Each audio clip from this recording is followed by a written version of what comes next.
जी तो स्टूडेंट्स हम question number 3 की तरफ आ गए हैं। क्वेश्चन नंबर 3 है if A is equal to -1 2 2 1, B is equal to 1 - 1, C is equal to 1 - 1 2, D is equal to 1 2 3 -1 0 2। मतलब एक मैट्रिक्स ए होगा, बी होगा, सी है, डी है, ठीक है। देन फाइंड, ये क्वेश्चन दिए गए हैं, ठीक है। अब ये पेपर में कैसे आ सकते हैं जी? अगर ए की कीमत देता है तो ए वाला क्वेश्चन देगा, ये वाला दे सकता है, या कि 5 वाला दे सकता है जिसके साथ 2 के साथ ए लिखा हुआ है, ठीक हो गया। अगर बी की कीमत देता है तो वो ये 2 क्वेश्चन दे सकता है, ठीक है, अगर बी की कीमत आती है। इसी तरह अगर सी की कीमत देता है तो इसमें से कौन कौन सा दे सकता है? ये वाला दे सकता है पेपर में, ठीक है, या ये वाला, या ये लास्ट वाला, ठीक है। अगर डी की कीमत देता है तो ये वाला आएगा या ये 8 वाला आएगा। अंडरस्टूड, समझ आ गई? चले सवाल करते हैं हल।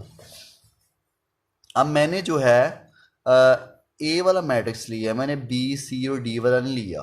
अब ए के लिहाज से मैंने आपको बताया कि 2 ही क्वेश्चन हल हो रहे थे, 2 ही थे, एक फर्स्ट वाला और एक सेकंड वाला, ठीक है। मतलब 5 वाला था लेकिन मैंने इधर नंबर जो है ना वो सेकंड दे दी है, ठीक है। चले मैं ऐसा करता हूँ, इसको 5 नंबर ही लगा लेते हैं ताकि हमें पता चले कि कौन कौन सा, एक फर्स्ट वाला है और एक 5 वाला है जो 2A वाला है, ठीक है। चलें इसको सॉल्व करते हैं। पेपर में अगर ये आता है तो या ये देगा या ये देगा जिसकी में एक ही कीमत है। वो कह रहा है if A is equal to, एक ये मैट्रिक्स है, फाइंड करना है आपने, इसकी कीमत फाइंड करनी है या इसकी, कोई भी इनमें से आ सकता है। चले हम ऐसा करते हैं, फर्स्ट वाला जो है ना इसका सोल्यूशन करते हैं। ये जो फर्स्ट है ना ये वाला, इसका सोल्यूशन करते हैं। मैं इसको एक दफ़ा लिख लेता हूँ, A+1 1 1 1, ठीक है। अच्छा यहाँ पे देखें जी, ये 2 मैट्रिक्स हैं, ठीक है। एक ही जगह पे मैंने ए का मैट्रिक्स लिख दिया ऊपर से, ठीक है, प्लस सेम एज ये वाला मैट्रिक्स ऐसे ही आ गया। अब आपने क्या करना है कि इन 2 मैट्रिक्स को आपने ऐड करना है। वो कैसे करेंगे? फर्स्ट वाला एलिमेंट फर्स्ट वाले एलिमेंट में प्लस होगा। इस मैट्रिक्स का फर्स्ट वाला एलिमेंट -1 है, इस मैट्रिक्स का फर्स्ट वाला एलिमेंट 1 है, तो -1 + 1, इसी तरह 2 + 1, इस तरह 2 + 1 1 + 1, लास्ट वाला 1 + 1, ठीक है। अब आप इनको हल कर लें। 1, ये -1 है, 1 में से 1 माइनस तो 0 आ गया। 2 + 1 3 होता है, 2 + 1 3, 1 + 1 2, ये इसका आंसर आ गया। चलें जी, ये इसका आंसर आ गया। इसी तरह क्वेश्चन नंबर जो 5 है वो मैं इधर ही सॉल्व कर लेता हूँ। चले मैं लाइन लगा कर इधर ही कर लेता हूँ। ये वाला जो ऊपर वाला है ये वाला, इसका आपने सोल्यूशन करना है जी। 5 मैं लिख लेता हूँ, इधर लिख लेता हूँ सोल्यूशन। मैं लिखता हूँ 2A, ये आपकी मर्ज़ी है, चाहे 2A ऊपर लिख लें उसी के नीचे उसको लेके आए, या ऐसे भी हल कर सकते हैं। 2 सेम एज ए जो है इसके साथ मल्टीप्लाई हो रहा है, 2A के साथ मल्टीप्लाई हो रहा है। 2 मैंने ऐसे लिख दिया, ए जो है इसकी कीमत ऊपर हमारे पास है, ये वाली कीमत है, वो मैंने यहाँ पे लिख दी, -1 2 2 1। अब चूँकि ये दोनों मल्टीप्लाई हो रहे हैं तो मल्टीप्लाई करने का अंदाज़ क्या है कि 2 को -1 से मल्टीप्लाई करें, -2 2 1 ज़ार 2, 2 2 ज़ार 4, 2 2 ज़ार 4, 2 1 ज़ार 2, तो ये इसका आंसर आ गया ये। अच्छा डियर स्टूडेंट्स, मैंने नेक्स्ट क्वेश्चन लिख लिया है। अब मैंने बी की कीमत लिख ली है, तो जो बी के लिहाज से क्वेश्चन थे, एक सेकंड वाला था और एक 6 वाला था, ठीक है। इनको आपने फाइंड करना है, ठीक है। तो ये मैंने अभी आपको बुक के ऊपर से सवाल दिखाए थे, ये देखें। जैसे कि ये वाला बी वाला था, ए वाले के लिहाज से मैंने ये वाला और ये वाला हल कर दिया अभी अभी, ठीक है। अब हम बी की कीमत लेंगे, इसके लिहाज से आपने एक सेकंड वाला करना है और एक करना है 6 वाला, ठीक है। सेकंड वाला और 6 वाला, और किसी में बी का जिक्र नहीं है। तो ये मैंने क्वेश्चन लिख लिए हैं, ठीक है, बी की वैल्यू लिख ली है, और फाइंड आपने करना है ये वाला या ये वाला। अगर पेपर में क्वेश्चन आता है तो बी की कीमत देगा, इन दोनों में से कोई एक पूछेगा, ठीक है, दो नहीं पूछ सकता, कोई एक ही पूछेगा। मैंने लिखा सेकंड सोल्यूशन, इसका सोल्यूशन मैंने एक दफ़ा उसको नीचे लिख लिया, ठीक है। अब ये जो बी है, बी बी मीन के बी की जगह पे आपने बी की कीमत ऊपर से दे के लिखनी है, 1 - 1 वो मैंने बी के नीचे लिख दिया 1 माइनस 1 प्लस सेम एज, और ये वाली कीमत सेम एज। ठीक है, अब आपने क्या करना है, दोनों को प्लस करना है क्योंकि दरमियान में प्लस का साइन है। तो 1 प्लस माइनस हमें पता है, प्लस माइनस माइनस होता है, 2 आ गया। इसी तरह -1 सेम एज +3 ये आ गया। ठीक है, अब आप कैलकुलेटर पे भी हल कर सकते हैं या हमें वैसे ही पता है। मैंने बताया था कि अगर बड़े के साथ माइनस हो तो माइनस लगा लेना है, 2 में से 1 निकाल लें, 1 आ जाएगा। यानी कि 1 - 2 -1 होता है, -1 + 3 करें तो 2 आंसर आ जाता है। क्योंकि अब माइनस जो है वो छोटी कीमत के साथ है तो आंस प्लस में आएगा, 3 में से 1 2 आ जाएगा। ठीक है, 1 में से 2 -1, ये इसका आंसर आ गया। अगर हम इस क्वेश्चन की बात करें तो इसका सोल्यूशन है, इसका सोल्यूशन मैंने लिख लिया, सोल्यूशन माइनस, इसको सेम एज लिख दिया, -1 बी के साथ मल्टीप्लाई हो रहा है। इधर देखें बी प्लस, दरमियान में प्लस का साइन था तो प्लस हो गए। ठीक है, यहाँ पे कोई साइन नहीं है इसके और इसके दरमियान, तो -1 सेम एज, बी की जगह पे आपने ऊपर से देख के बी की कीमत ये वाली लिख देनी है, यहाँ पे वो लिख दी। अब हमने क्या करना है, ये जो -1 है ये दोनों से मल्टीप्लाई होगा, इससे भी इससे भी, -1 × 1 -1 × -1। ठीक है, -1 को 1 से करें -1, माइनस माइनस प्लस होता है तो 1 आंसर आ गया, ये इसका आंसर आ गया। नेक्स्ट क्वेश्चन की अगर बात की जाए तो इसमें मैंने सी की कीमत वाले क्वेश्चन जो है ना वो सॉल्व कर लिए हैं। यानी कि अगर सी की कीमत दी गई हो तो आपने फाइंड करना है सी प्लस, -2 × सी, 3 × सी। ठीक है, चलें थर्ड का सोल्यूशन करते हैं, इसका सोल्यूशन करते हैं। मैंने लिख लिया थर्ड सोल्यूशन, ये थर्ड क्वेश्चन है, इसका सोल्यूशन मैंने इसको सेम एज लिख लिया क्योंकि हमने इसको फाइंड करना है। ऊपर तो सी की कीमत दी गई है ना, तो ये आपने फाइंड करना है, इसको मैंने सेम एज लिख लिया। अब ये जो सी है ये वाला, इसका मतलब है कि ये जो यहाँ पे सी की कीमत लिखे इसके नीचे, तो ऊपर से देखते हैं सी की कीमत हमारे पास ये आई है। ठीक है, वो आपने 1 - 1 2 जो है वो सी के नीचे लिख देना है। ठीक है, मैंने सी के नीचे लिख दिया 1 - 1 2। ठीक है, प्लस, और ये वाला सेम एज मैट्रिक्स लिख दिया, ये नीचे ही आ गया, बस प्लस भी ऐसे ही, आगे वाला मैट्रिक्स भी ऐसे, सी की जगह पे ऊपर से कीमत दे के लिख लेनी है, वो लिख ली। अब इस मैट्रिक्स और इस मैट्रिक्स के दरमियान में एक साइन है, वो है प्लस का साइन, तो ये दोनों प्लस हो रहे हैं दोनों मैट्रिक्स।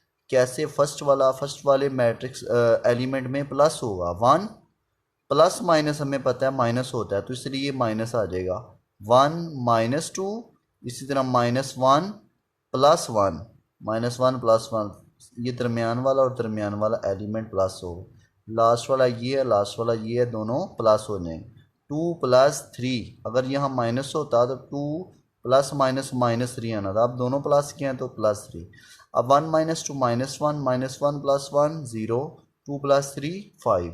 इसी तरह इस क्वेश्चन की अगर बात की जाए, ये जो 7 वाला है, ठीक है, तो इसका मैंने लिख दिया 7 सोल्यूशन, -2 × सी, -2 सेम है, सी की जगह पे सी का मैट्रिक्स लिख दिया। अब -2 जो है ना सबसे मल्टीप्लाई हो रहा है, तो वो कैसे करेंगे, -2 1 जार, -2 को मल्टीप्लाई 1 से किया, -2 को -1 से, -2 का 2 से। ठीक है, मल्टीप्लाई करें, -2 1 jar -2, minus minus plus, 2 1 jar 2, minus plus -2 2 jar 4, तो ये इसका आंसर आ गया। अच्छा, यहाँ पे क्वेश्चन नंबर ये जो 9 है 3C, ये वाला क्वेश्चन मैंने आपके लिए छोड़ा है, ये खुद आपने करना है। क्या करना है कि यहाँ पे जैसे -2C आप लिखेंगे, इसकी जगह पे सिर्फ 3 और C, 3 बाहर रहेगा, C की कीमत यही है, 3 सब से मल्टीप्लाई कर देंगे तो वो उसका आंसर आ जाएगा। ठीक हो गया जी। तो स्टूडेंट्स नेक्स्ट क्वेश्चन है डी के लिहाज से, ये लास्ट वाला क्वेश्चन है। डी की कीमत दी गई है, फाइंड करना है आपने। एक 4 वाला था और एक 8 वाला, ये रह गए डी के लिहाज से। ठीक है, ये दो पार्ट हैं जो आपने करने हैं। डी वाला, इसका मैंने सोल्यूशन किया, मैंने इसको सेम एज लिख लिया। डी की जगह पे ये वाला डी का जो मैट्रिक्स है, डी की जो कीमत है वो वाली डी के नीचे लिख देंगे, 1 2 3 -1 0 2, वो मैंने डी के नीचे लिख दिया, प्लस आगे वाला मैट्रिक्स सेम है। अब ये दोनों मैट्रिक्स प्लस हो रहे हैं तो कैसे करेंगे, फर्स्ट वाला एलिमेंट फर्स्ट वाले में ऐड करेंगे, सेकंड वाला सेकंड, थर्ड वाला थर्ड वाले में। ठीक है, ऐसे प्लस कर लेना है सबको। तो 1 + 0 1, 2 + 1 3, 3 + 0 3, उसके बाद 2 में से 1 1 0 आ जाएगा, 2 + 1 3, ये इसका आंसर आ गया। ठीक है नीचे, ठीक हो गया। इसके बाद ये जो 3D वाला है, मैंने लिखा है सोल्यूशन में 3D, एक दफ़ा 3 ऐसे ही डी की जगह पे डी का मैट्रिक्स आप डायरेक्ट भी मल्टीप्लाई कर सकते। 3 1 ज़ार 3, 3 2 ज़ार 6, 3 3 ज़ार 9, 3 1 ज़ार माइनस 3 0 0, 3 2 ज़ार 6। ये इसका आंसर आ गया। ठीक है जी। तो स्टूडेंट्स हम क्वेश्चन नंबर 4 का सोल्यूशन करने जा रहे हैं। क्वेश्चन नंबर 4 है perform the indicated operations and simplify the following. कह रहा है कि कोई जो ऑपरेशंस हैं, ठीक है, जो ऑपरेशंस हैं, ऑपरेशंस मीन प्लस माइनस, इसमें तो प्लस का साइन है और ब्रैकेट्स लगी हुई हैं। कह रहा है कि आप एक ऑपरेशंस के तहत जो है ना इसको हल करें, ठीक है। सिंप्लीफाई मीन इसको मुख्तसर करें। चलें जी, क्वेश्चन का सॉल्यूशन है। सॉल्यूशन में मैं एक दफ़ा सवाल को लिख लेता हूँ, ठीक है। अच्छा जी, यहाँ पे एक बात का ख्याल रखना है कि अगर ब्रैकेट्स लगी हुई हैं, ये देखें ये ब्रैकेट लगी है, ये भी ब्रैकेट है, तो ब्रैकेट के अंदर जो दो मैट्रिक्स है उनको पहले हल करना पड़ेगा। फिर ये जो बाहर वाला मैट्रिक्स है इसको बाद में उसके साथ हल करना पड़ेगा। पहले आपने ब्रैकेट्स के अंदर जो मैट्रिक्स दो हैं उनको प्लस करने हैं, ठीक है। तो अब हम पहले इन दोनों को प्लस कर लेते हैं, ठीक है।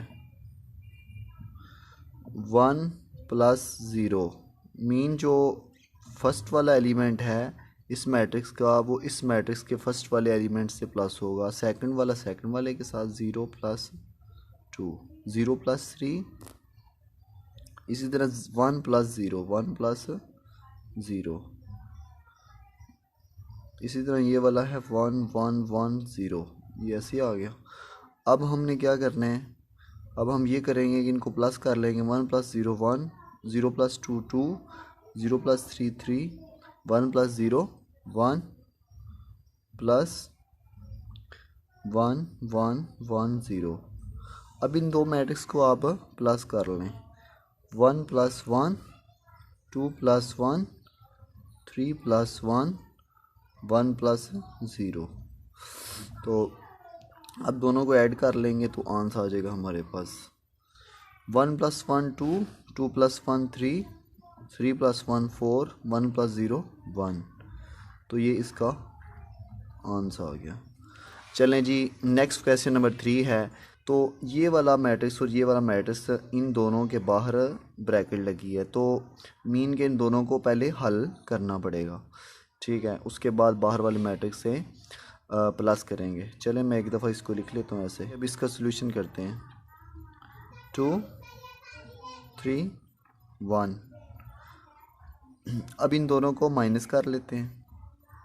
फर्स्ट वाला एलिमेंट इस मैट्रिक्स के फर्स्ट वाले एलिमेंट माइनस, यानी कि 1 - 2, इस तरह 0, सेकंड वाला एलिमेंट इसमें सेकंड वाला एलिमेंट वो है, दरमियान में माइनस है -2। इसी तरह लास्ट वाला एलिमेंट इस मैट्रिक्स में 2 है, इधर भी 2 है, तो 2 - 2। पहले इनको हल करना पड़ेगा, इनका आंसर निकाल लें पहले, ठीक है। तो ये 2 3 1 प्लस ये वाले मैट्रिक्स सेम ऐसे ही नीचे आ रहे हैं, ठीक है। तो इनको हल करना पड़ेगा। 1 - 2। अब देखें आपको कैलकुलेटर के बगैर भी इसका आंसर निकालना आना चाहिए, ठीक है। ज़रूरी नहीं कि हर जो क्वेश्चन है कैलकुलेटर से ही करना है, वैसे भी आपको पता होना चाहिए कि कैसे होता है। तो मैंने बताया था कि अगर इन दोनों में बड़ी कीमत के साथ अगर माइनस है तो माइनस लगा लेते हैं। 1 छोटा है 2 बड़ा है, 2 के साथ माइनस है, माइनस लगा लिया। अब आप सिंपल कर लें, 2 में से 1 माइनस करेंगे तो 1 आ जाएगा, ठीक है। 0 की वैल्यू नहीं, 0 ख़त्म, तो -2। इसी तरह 2 - 2 0 आ गया, ठीक है। अब ये दो मैट्रिक्स प्लस हो रहे हैं तो इनको प्लस कर लेते हैं जी। 2, ठीक है, 2 फर्स्ट वाला एलिमेंट है, प्लस माइनस -1। इसी तरह सेकंड वाला 3 है, प्लस माइनस -2, 1 + 0। तो इसका आंसर आ जाएगा जी 2 - 1 1, 3 - 2 1, 1 + 0 1। दिस विल बी आंसर जी। तो स्टूडेंट्स हमने क्वेश्चन नंबर 1 किया है, ठीक है, और क्वेश्चन नंबर 3 की है। सेकंड वाला मैंने बोला था कि आपने खुद ही करना है। इसी तरह अगर सेकंड वाला आप करने लगे हैं तो इसी तरह 4 वाला भी बहुत आसान है, 5 वाला भी आसान है और 6 वाला भी आसान है। ये क्वेश्चन आपने खुद कर लेने हैं। अब मैं आपको बताता हूँ कि कैसे करेंगे। क्वेश्चन नंबर 4 देखें। एक ये मैट्रिक्स है और एक ये मैट्रिक्स है। वेरी सिंपल, बस प्लस करना है इनको। आपने क्या करना है, 1 + 1, 2 + 1, 3 + 1, इसी तरह -1 + 2, -1 + 2, -1 + 2, 0 + 3, 1 + 3, 2 + 3। बस प्लस कर दें और एक मैट्रिक्स के अंदर उसका आंसर लिख दें। ठीक है, इसी तरह सेम इसी तरह ये वाला क्वेश्चन नंबर 5 है, इनको भी आपने प्लस ही करना है। 6 वाला देखें, ज़रा सोचें हाँ पहले किन दो मैट्रिक्स को प्लस किया जाएगा, इसको या इन दोनों को, या इसको और लास्ट वाले को, किन को किया जाएगा, सोचें ज़रा।